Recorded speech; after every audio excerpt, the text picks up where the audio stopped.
சரி, யாரும் கூட நானே மேடைக்கு வந்துட்டேன், அப்படியே நானும் பேசிட்டேன், அப்படியே நானும் போகிறேன். நான் ஐயா உங்களுக்கு 2 பக்கத்தில் ஒரு இன்ட்ரோ இருக்கியா? தேவையில்லை. சகோதரர் ஏகன் அவர்களுக்கு முதல்ல வாழ்த்துக்கள். இந்த மாதிரியான ஒரு மேடையில் ஒரு 14 வருஷமாக நிற்கும்போது உங்கள் அளவுக்குலாம் எனக்கு வந்து தைரியம்லாம் இருக்குல்ல. ரொம்ப நடுக்கத்தோடு தான் இருந்தேன்.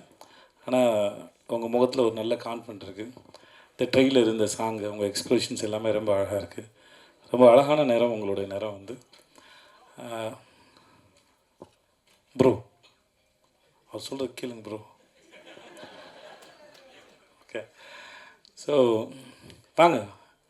எதுக்குண்ணா உன் தம்பி அவன் ரொம்ப நல்லா பேசுகிறான். ஏய் நீ வராத. ஏன் சார் 21 வயசு தான் ஆகுதா சார்? இவ்வளோ தெளிவாக பேசுகிறாங்க. நான் இன்னும் தடவிக்கிட்டே இருக்கேன் இருட்டில் சுவிட்சை தடவை கூட மாதிரி. ரொம்ப தெளிவாக எந்த வார்த்தையும் அச்சு பேசுகாமல் ரொம்ப கிளியராக பேசுகிறேன் சார். உங்கள் பையன் ரொம்ப தெளிவாக பேசுகிறேன் சார். வாழ்த்துக்கள் மேத்யூ உனக்கு. ஏகனுக்கு பார்க்குறது ரொம்ப லட்சணமாக அழகாக நம்ம ஊர் நேரம் ரொம்ப நல்லா பண்ணியிருக்கீங்க. உங்கள் எக்ஸ்பிரஷன்ஸ்லாம் ரொம்ப நல்லாயிருக்கு. பிறகுடா உங்களுக்கும் வாழ்த்துக்கள்மா. இந்த படத்தில் நடிச்சிருக்க அத்தனை பேரும் பார்க்குறது ரொம்ப அழகாக இருக்கீங்க. அந்த கதையும் ரொம்ப அழகாக இருக்குது. சீனு சாரோட எனக்கு ரொம்ப பிடிச்சது, எத்தனை முறை இந்த தேனியில் இன்னும் அவர் 100 படம் பண்ணாலும் சரி, அவரால் ஒவ்வொரு முறையும் புதுசாக ஃப்ரேம் வைக்க முடியும், புதுசாக கதை சொல்ல முடியும். அதுதான் இயக்குனர் சீனிவாசன். கதை சொல்லும்போது அவர் எந்த ஃப்ரேம் வைக்கணும், எங்கே வைக்கணும், இது வரைக்கும் ஒரு நாள் கூட அவர் யோசித்தோ தடுமாறியோ படப்படத்தோ நான் பார்த்ததே இல்லை. தன்னை நம்பி ஒரு தயாரிப்பாளர் பணம் போட்டார்னா அந்த பணத்தை எவ்வளோக்கெவ்வளோ சிக்கனமாக எடுக்கணும், அந்த படத்தை எவ்வளோக்கெவ்வளோ சிக்கனமாக எடுக்கணும், சொல்ல வர கதையை எவ்வளோ தெளிவாக ஆடியன்ஸ்க்கு புரிகிற மாதிரி சொல்லணுங்கிறதுல நான் பார்த்து வியந்த மிக சிறந்த இயக்குனர். நான் அது எனக்கு வாய்ப்பு கொடுத்து இல்லை நான் முதல் வாய்ப்பு கொடுத்தாருக்கா சொல்ல. இது வரைக்கும் நான் அவர்கிட்ட 4 படம் தான் சார், 4 படம் வேலை பார்த்துருக்கோம்.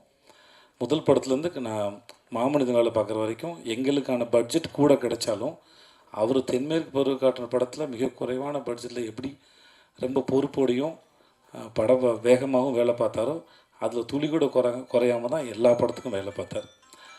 சீனிவாசன் மாதிரி ஒரு இயக்குனர் கையால் நீங்கள் அறிமுகமாகிறதுக்கு முதல்ல நீங்கள் கொடுத்து வச்சுருக்கணும். அதுக்கு முதல்ல வாழ்த்துக்கள். ஏன்னா நேரம் கிடைக்கும் போதெல்லாம் வந்து தான் கற்றுக்கிட்டதையும் தான் தெரிஞ்சுக்கிட்டதையும் தன் மூலமாக இல்லை தன் நடிகர்களுக்கு பகிர்ந்துக்கிறதுல அவருக்கு ஒரு பெரிய இன்பம் இருக்குது. அதை கண்டிப்பாக உங்களுக்கு சொல்லி கொடுத்துருப்பாரு நான். கண்டிப்பாங்க. அப்படி சொன்னதில் நிறைய விஷயம் வந்து உங்களை சுற்றியே தானே இருந்துச்சு. சேது இப்படி பண்ணா, சேது அப்படி பண்ணான்றதானே நிறையா எடுத்துக்கிட்டுருங்க. வேறு ஏதாவது கற்றுக்கிட்டு இருந்து. ஸோ உங்களுக்கு மூலம் என்னுடைய வாழ்த்துக்கள் சார். என்ஆர் ரங்கநாதன் சாருடைய பாடல்கள் வந்து ரொம்ப நல்லா, எஸ்பெஷலி அந்த அண்ணன் தங்கச்சி பாட்டு வந்து ரொம்ப அந்த நடுவில் போன அந்த ஃப்ளூட் பீட்லாம் சூப்பராக இருந்துச்சு சார். அப்படியே உருக்கி எடுத்துச்சு சார். ரொம்ப நல்லா இருந்துச்சு சார். என்னை கூப்பிட்டதுக்கு முதல்ல ரொம்ப நன்றி. நான் இருந்த இடத்துல இது எப்படி இருக்குன்னா பாஸ்ட்டும் ப்ரெசண்ட்டும் இருக்கிற மாதிரி இருக்குது என்னோடதில்லை. ஆனால் உங்களோட ஃப்யூச்சர் வந்து என்னோட நல்லா வரட்டும், நல்லா இருங்க நீங்கள். ஸோ உங்களுக்கு சார் உங்களுக்கு நன்றி. சக்தி சினிமாஸுக்கு ரொம்ப நன்றி. நீங்கள் ஒரு படத்தை பார்த்து நீங்கள் இண்டஸ்ட்ரியில் இருக்கிற பெரிய நல்ல கிசுவே உங்களை பற்றி நீங்கள் ஒரு படத்தை ரசிச்சிட்டிங்கன்னா அந்த படம் மக்களும் ரசிப்பாங்கிறது தான். கில்லியவே ரீரிலீஸ் பண்ணி ஹிட்டு கொடுத்த மனுஷன் நீங்கள் தான் கில்லி எனக்கு தெரிஞ்ச வரைக்கும். உங்களுடைய சக்தி இந்த படத்தில் மொத்தமாக இறங்கட்டும். சக்தி ரொம்ப நன்றி உங்களுக்கு. பிரிகேடா உங்களுக்கு வாழ்த்து. ஜீவா நன்றி, நல்லா இருப்போம் ஜீவா நன்றி. உங்களுக்கும் வாழ்த்துக்களுக்கும் நன்றி, எல்லாருக்கும் நன்றி. ரொம்ப என்னை கூப்பிட்டது ரொம்ப நன்றி. வரேன், நன்றி.